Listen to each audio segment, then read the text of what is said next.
বাংলাদেশের সর্বপ্রথম পূর্ণাঙ্গ ডিজিটাল বই ইজি ম্যাথে তোমাদের স্বাগতম। ইজি ম্যাথ বই থেকেই কিন্তু আমি তোমাদের পরিসংখ্যান অধ্যায়ের এমসিকিউ সমাধান করাচ্ছি। এর আগে কিন্তু 8টা টাইপের এমসিকিউ সমাধান করিয়েছি, এখন কিন্তু আমি টাইপ 9 সমাধান করাবো। দেখো, এই ইজি ম্যাথ বইটিতে কিন্তু অসংখ্য এরকম কিউআর কোড আছে।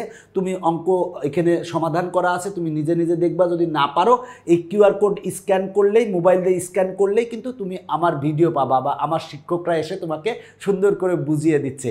এই জন্য কিন্তু বইয়ের উপরে লেখা আছে যে সহায়ক বইয়ের সাথে শিক্ষকও ফ্রি। কারণ এই বইগুলো যদি তুমি সংগ্রহ করো, easy math, easy physics, easy chemistry, easy suggestion, এই বইগুলো যদি তুমি সংগ্রহ করো, নবম দশম শ্রেণীর সকল বই কিন্তু আমাদের বের করা হয়েছে। এই বইগুলো যদি সংগ্রহ করো তাহলে তোমার কোনো কোচিং বা প্রাইভেট টিচার লাগবে না। কারণ তোমার কাছে যদি বই থাকে তাহলে যেটা পারতেছো না স্ক্যান করো, সাথে সাথে ভিডিও দেখে ফেলো, তাহলেই কিন্তু হয়ে যায়। এবং এভাবে কিন্তু তুমি 100তে 100 প্রিপারেশন নিতে পারবে।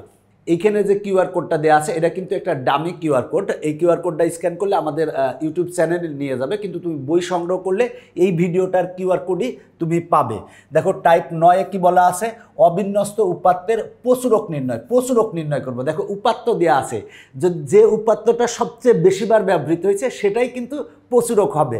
তো দেখো, এখন আমরা এই এমসিকিউ সমাধান করাবো। বলা আছে উপাত্তে কোন পরিমাপটি একাধিকবার থাকতে পারে। কোন পরিমাপটি একাধিকবার থাকতে পারে?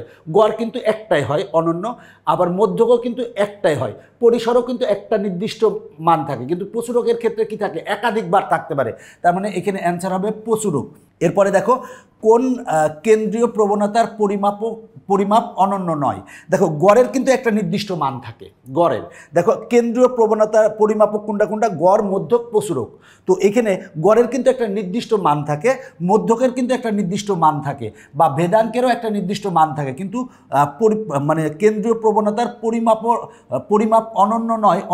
নয় কোনটা? সেটা হলো প্রচুরক। কারণ প্রচুরকের কিন্তু একাধিক মান থাকতে পারে। মানে মনে করো প্রচুরক একই রকম, মনে করো আছে 1 2 2 3 3।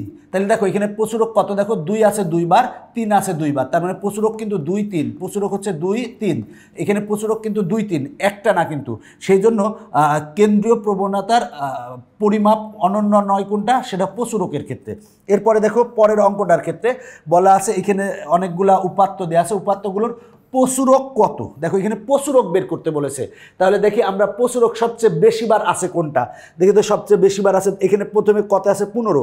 15 কয়বার আছে? 1 বার, 2 বার। 15 2 বার আছে। এবার দেখো 10। 10 কয়বার আছে? 10 আছে হচ্ছে, দেখো 10 আছে 1 বার, 10 আছে 1 বার, 2 বার, 3 বার। তার মানে 10 কিন্তু সবচেয়ে বেশিবার আছে 10। তার মানে কিন্তু প্রচুরক হচ্ছে 10। তার মানে খ অ্যান্সার। সবচেয়ে যেটা বেশিবার থাকবে সেটাই হচ্ছে প্রচুরক। এখন যদি 1 2 3 থাকে তাহলে প্রচুরক কত? এখানে কিন্তু কোনো প্রচুরক নাই। কেন? এখানে কোনো সংখ্যায় কিন্তু 1-এর অধিকবার ব্যবহৃত হয়নি, সুতরাং এই সংখ্যায় কিন্তু প্রচুরক নেই। আচ্ছা, এটার ক্ষেত্রে বলা আছে যে উপাত্তের প্রচুরক কোনটি। তাহলে উপাত্তের প্রচুরক কোনটি? দেখো তো, 7 কয়বার ব্যবহার হয়েছে? 2 বার ব্যবহার হয়েছে, আর বাকি অঙ্কগুলো 1 বার ব্যবহার হয়েছে। তার মানে 7 কিন্তু প্রচুরক।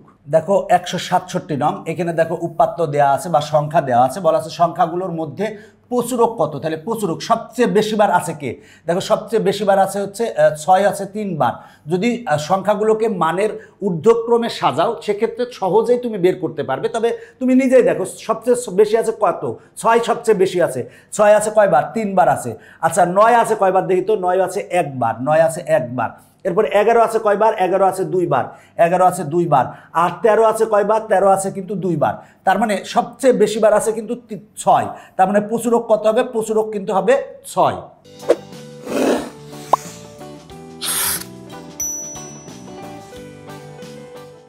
এরপরে দেখো 168 নং, দেখো এখানে উপাত্ত দেওয়া আছে। বলা আছে উপাত্তগুলোর প্রচুরক কত। সবচেয়ে বেশি কে আছে? দেখো তো, 8 1 বার আছে, 2 বার আছে, 3 বার আছে।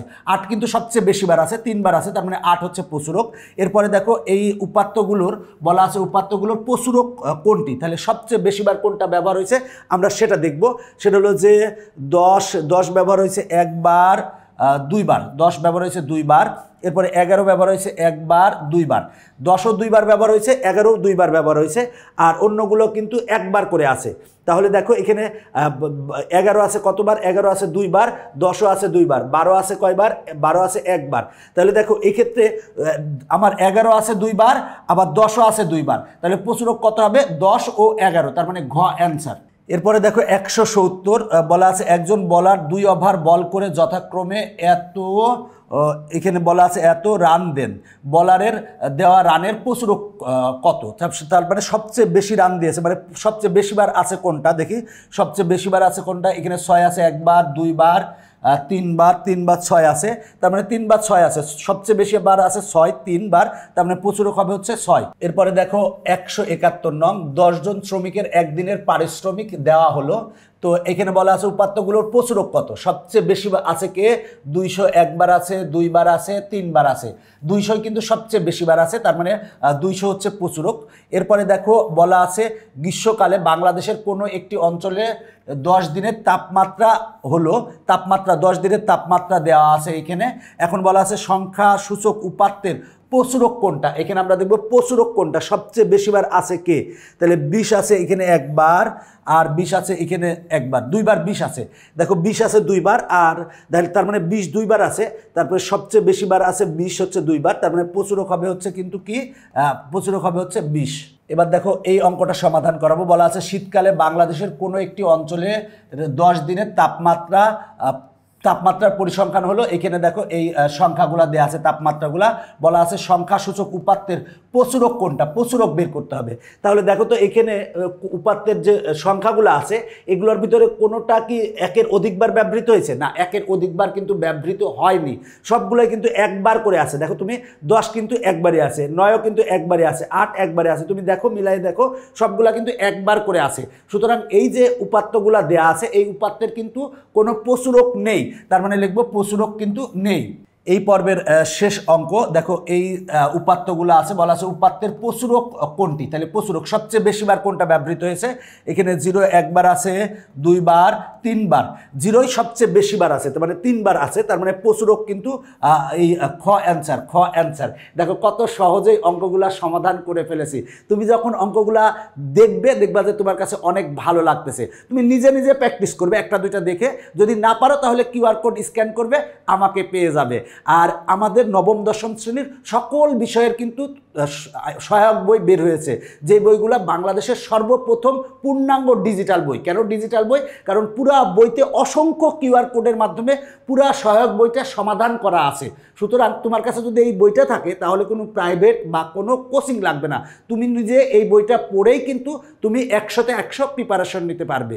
তো এখনকার পর্ব এখনই শেষ করছি, সবাই ভালো থাকো, সবার জন্য শুভকামনা রইল।